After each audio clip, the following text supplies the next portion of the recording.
So what happened? Paramount didn't just bid for Warner Brothers Discovery, they bought it.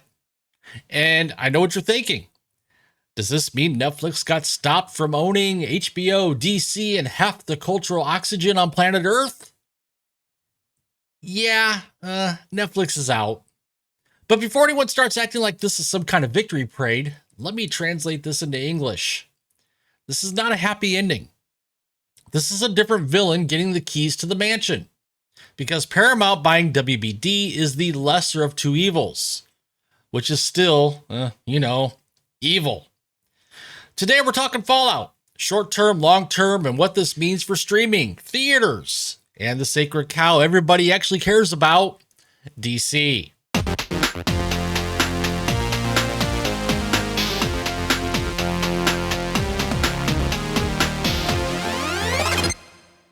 Welcome back to The Critical Nerd, where we keep expectations low and receipts high. If you want Hollywood business news without the PR perfume, hit like, subscribe, and ring the bell because this deal isn't over. It's just entering the phase where the spreadsheets start eating people. All right, let's get into what's confirmed and what this really means. Here are the headline terms. Paramount is acquiring 100% of Warner Brothers Discovery for $31 per share cash. That values WBD at roughly $81 billion in equity and $110 billion in enterprise value. There's also a ticking fee. If the deal drags past September 30th, 2026, WBD shareholders get another quarter per share per quarter until it closes. Paramount also agreed to a $7 billion regulatory termination fee, meaning if regulators kill the deal, WBD gets paid. And here's the part that still makes me laugh. Paramount paid Netflix $2.8 billion to terminate the prior Netflix agreement. Netflix didn't just lose. Netflix got a $2.8 billion breakup check. That's not a breakup fee. That's emotional damage reimbursement. Let's talk about why people call this the lesser of two evils. If Netflix had taken WBD, you would have had the biggest streamer on earth getting even bigger control over the pipeline. What gets made, what gets promoted, and what gets buried.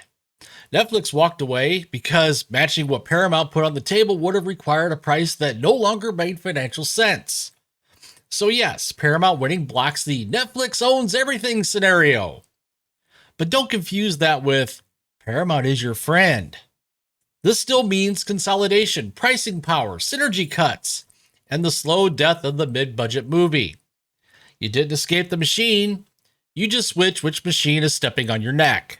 So what exactly is the short-term fallout of this deal? Like in the next, say, 3 to 9 months? Well, streaming changes. Yeah, the bill, it's next.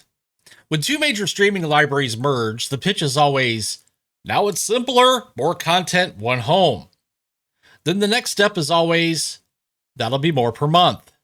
So in the short term, expect bundling, tier refreshes, stronger ad tiers, and a lot of limited time pricing that quietly becomes permanent. Synergies. Well, synergies mean cuts. Paramount is talking about over $6 billion in synergies. Synergies don't come from magic. They come from cutting overlapping departments, consolidating tech in the back office, shrinking real estate, and merging teams until HR becomes the busiest department in the building. Plus, you got that little thing, that ticking fee and the $7 billion regulatory fee. That's the real fear, time. You don't add a ticking fee unless you think there's a real chance this thing gets dragged out. And you don't put $7 billion regulatory termination fee in a deal unless you know regulators could make this ugly. Short term, this means months of lobbying, PR positioning, government pressure, and nonstop anonymous source leaks trying to frame this deal as either good or catastrophic. Then we got to talk about the theatrical strategy, which is going to become the new battlefield. When these giant studios consolidate, theaters get nervous, regulators get curious, and release strategies get reevaluated. So you can expect more noise about theatrical windows, output commitments, and what happens to the movie slate when the finance people take over the room. Next, we got the long-term fallout. We're talking about the next, say, 1 to 5 years. First, fewer risks, more safe IP. A deal this big creates one guiding rule. Don't miss, don't gamble, don't embarrass us. That means fewer mid-budget originals, fewer weird swing for the fences projects, more recognizable brands, more sequels, reboots, and universe building because predictable cash flow is king. Then you got to talk about streaming, because streaming becomes cable again, just with better fonts.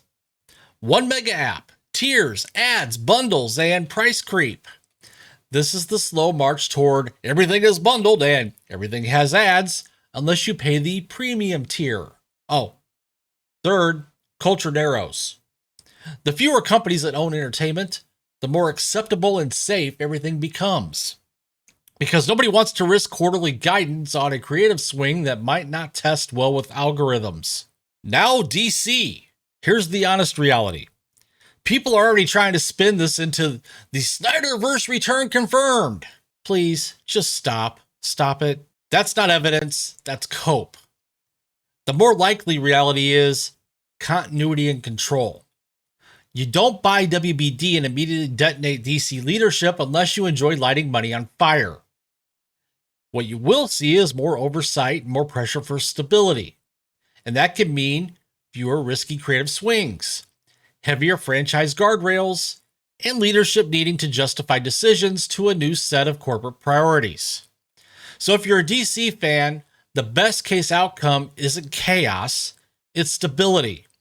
Not exciting, but survivable. So yeah, Paramount beating Netflix is the lesser of two evils. But the fallout is obvious. Higher prices, synergy cuts, regulatory chaos, and a streaming landscape that looks suspiciously like cable with extra steps. So drop your prediction in the comments. Does this create a real super app people actually like? Or does it just create the most expensive bundle on earth? This has been The Critical Nerd. Keep your expectations low and your receipts high, and I will see you in the next one.